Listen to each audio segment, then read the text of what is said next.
your design. And then from there, we can cut the holes out for each of the components and get an idea of how they're going to fit into the design. And also those holes will be cut out so we can just drop the parts straight in after 3D printing. So the first thing I'm going to do is I'm going to put this rotary board in. So to place that into my design, I just need to click up on the waffle in the top left-hand corner. Make sure I'm in the Year 10 Radio Parts project. If you hit this back button, if you're not quite, if you can't see it on your page. And then when you find the rotary board, you can right-click on it and go Insert into Current Design.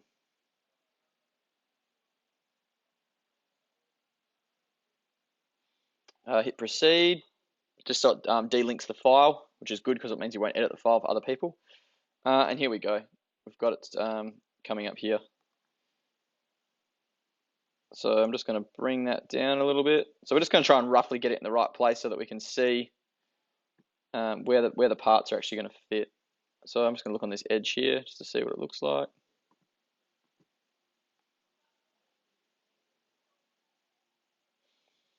Now, as you can see, it's sort of sitting in front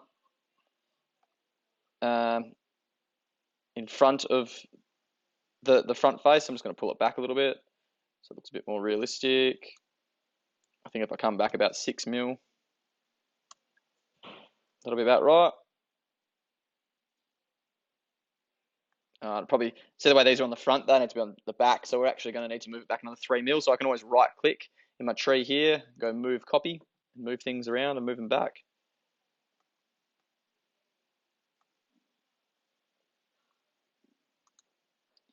So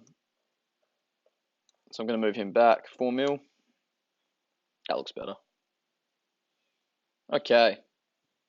And now you can see I've got my hidden edges turned on to help me see if things fit. So you can always do that by clicking down here on the display settings, visual style, and going shaded with hidden edges. And I'm pretty happy with where that board's sitting. So what I'm going to do now is I'm going to actually cut the holes out. Now the dimensions for this are on sector. So I'm going to go click create new sketch, click on the front here. I'm going to hit capture position. If it asks you to capture position, you should pretty much always click it just so you know that you're in the right spot. And it doesn't matter if it's not exactly where I've placed it because I can change that later. So the first thing I'm going to do is I'm going to hit S and go rectangle. I'm going to do a center rectangle. Snap it to the middle here.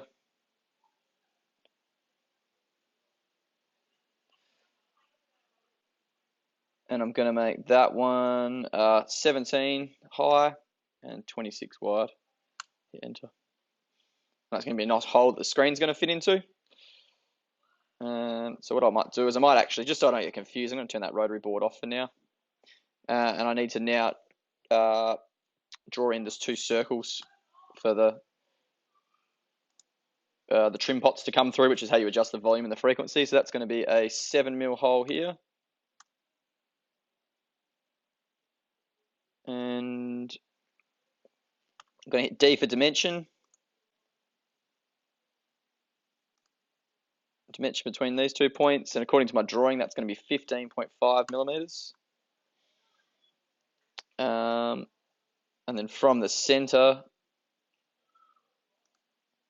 from there to there, that one there is going to be 47/2. I'm going to hit C for circle now. And if I move my mouse over to here, I can push it out and it should sort of snap on the same line. Going to do this one at 7, enter, enter. I'm going to click him, click there, down here. That's going to be 23.5 again. Then I'll just make sure it's at the correct height. So I'm going to go center, the baseline of this rectangle, push out, and that's at 15.5 because it snapped across, which is good. Hit escape. Now I need to cut all those holes out. So just an E for extrude. Click the shapes that we want to actually cut out. And then I'm going to pull those the whole way through. Hit enter. Now if I turn my board back on, it should be pretty close. Yeah, it's pretty much spot on.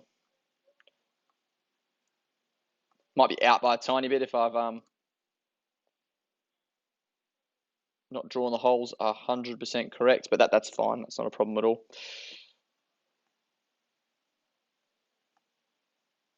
And we can always make those holes a little bit bigger after with a drill if we need to line them up perfectly.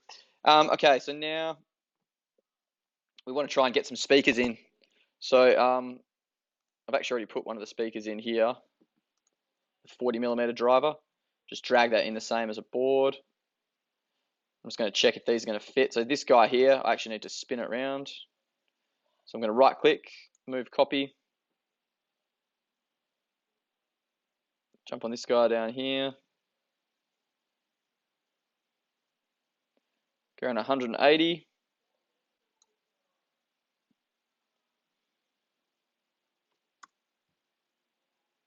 I'm sorry, move that again.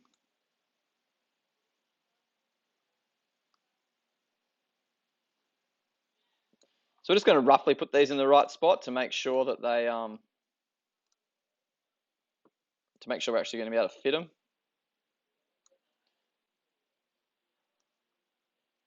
Go about there, hit enter. Now I'm actually going to right click on that again and I'm going to copy it. So go back to move copy. And this time I'm going to hit create copy on this text box down here. And now when I drag this one across, it's actually going to make a second copy for me.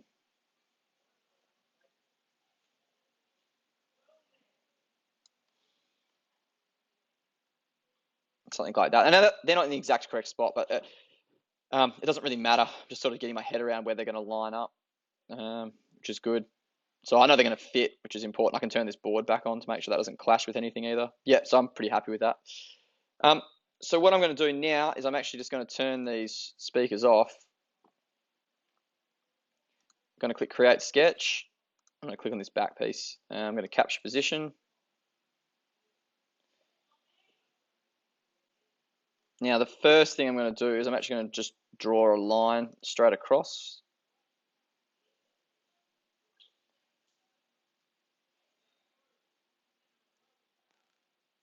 Actually, no. I think I'll just start by drawing circles and dimension them. It's probably going to be easier. So I'm going to grab that guy there. I'm just going to measure this speaker off camera to make sure it's the correct size. It's a 40mm speaker, so you'd imagine that the hole's meant to be 40mm, but you just always want to double check.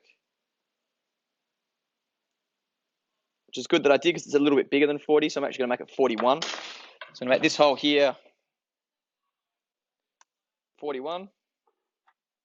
Hit D for dimension. I'm actually going to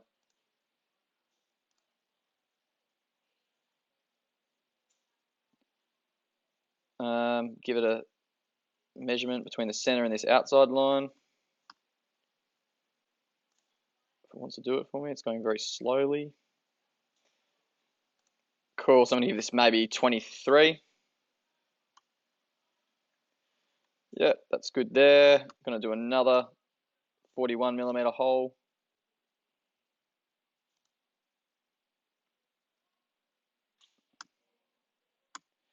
Like so, hit D for dimension. And dimension on this side now. Now, I'm probably going to change these to 22.5. And then I'll change this one to 22.5. I'm pretty happy with how the spacing on that looks. They're obviously not going to clash with each other, which is good. And they're lined up at the same height. So what I'm going to do is I'm actually going to extrude these, but I'm not going to extrude them the whole way through. So I've got a wall thickness of 3mm. So I'm actually going to push these in 2mm, I think. So I'm going to click this one here. I'm going to go -2, hit enter. And what I'm actually going to do is I'm going to create a lip that the speaker sits on. So I'm going to create a new sketch on the face that I've just created by cutting in a little bit. I'm going to hit C for circle and snap to the middle of this circle. And I'm going to make this one probably 39. Enter. C for circle, same on this side.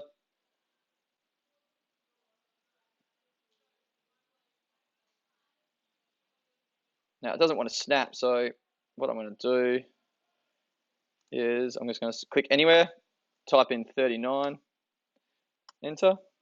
What I'm going to do is I'm going to do a concentric down here on my sketch palette. I'm going to hit concentric and I'm going to click that circle and the outside circle, and that'll snap it in the middle for me. Just because it wouldn't pick the snap up before, and you can see the icons changed here. That gives you an idea that it's actually worked properly. All right, E for extrude. Click the middle circle, and I'm just going to punch those ones the whole way through, like so. Now, if I turn my drivers back on, they're probably not going to be in the right spot. What I can do is I can do a joint. So this driver, I'm going to right click on him and turn him into a component. I'm going to see if that'll let me join. So I'm going to zoom in. It's going very slow.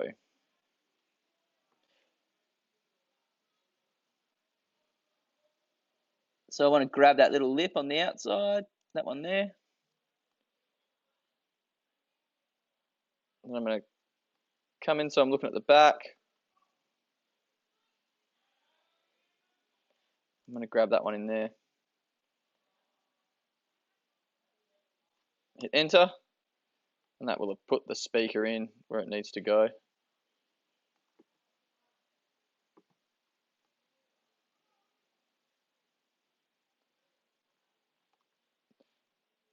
Now I'll go back up here and select radio shoot so I can see it all. So it just went wireframed because I actually had this as an active component, so I need to go back up to radio shoot V5, click that button there.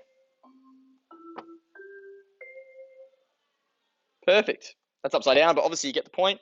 So the next stage, so that's what I've done is I've created a little lip to be actually able to glue that speaker in there, which is good. So what you'll be able to do is then insert the next speaker. And then the next stage after this, we'll be ready to put in the antenna and the switch, and they're the final two components. Thank you.